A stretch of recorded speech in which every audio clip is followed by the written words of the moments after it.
Di langkah yang keempat, ya, karena pada konfigurasi segitiga itu arus fasa nilainya tentu tidak sama dengan arus saluran, ya kan?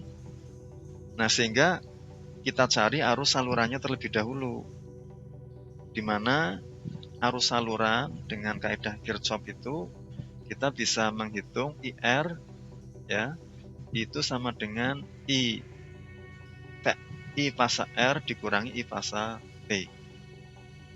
Kemudian I saluran S itu dicari dengan I pasa S dikurangi I pasa R.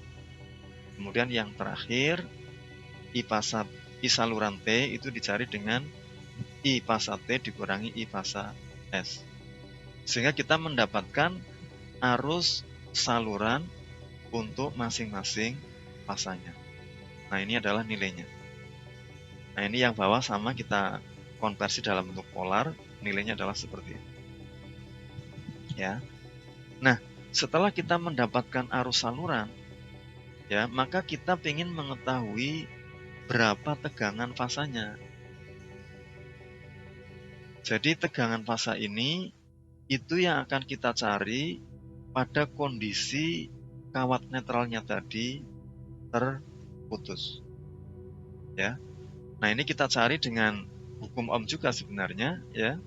Jadi VR0 atau tegangan fasa pada fasa R, ya, itu nilainya adalah I saluran kali ZR.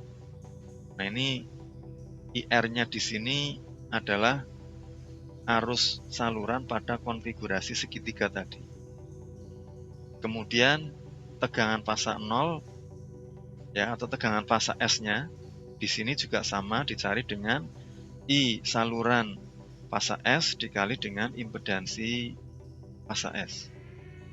Kemudian tegangan fasa T-nya itu kita cari dengan arus saluran fasa T kali impedansi T-nya. Nah, di sini kita bisa melihat, ya, bahwa ternyata pada saat kawat netralnya tadi putus, itu kita bisa melihat di sini tegangan fasanya itu jadi tidak seimbang, ya. Jadi dari nilainya saja atau dari magnitudenya saja ini kita sudah bisa melihat bahwa nilainya tidak sama. Nah, kita bisa melihat lebih jauh faktornya, ya. Ini dengan melihat sudutnya. Oke. Jadi untuk tegangan fasa R, kita lihat di sini sudutnya adalah 35,546. Kemudian untuk yang fasa S kita lihat nilainya berapa sudutnya.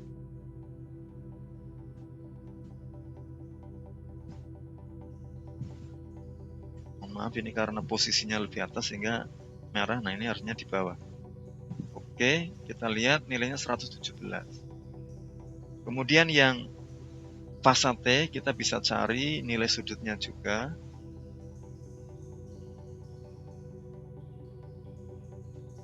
Maaf, ini juga lebih atas. Nah, oke. Kita lihat di sini nilainya adalah min 56.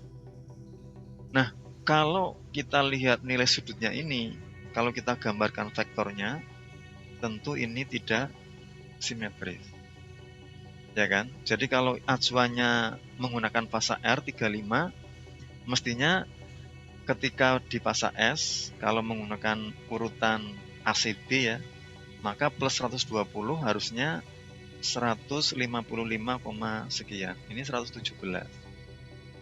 Nah, begitu pula dengan fasa T. Ini sudutnya min 56. Nah, artinya apa? Dari perhitungan ini kita bisa menyimpulkan pada konfigurasi bintang, tetapi kasus kawat netralnya tadi putus, maka ketika bebannya tidak seimbang itu ternyata dampaknya luar biasa. Dampaknya tentu yang pertama di sini kita bisa melihat bahwa tegangan fasanya menjadi tidak seimbang, Begitu pula dengan vektor tegangannya. Nah, ini adalah hasil perhitungan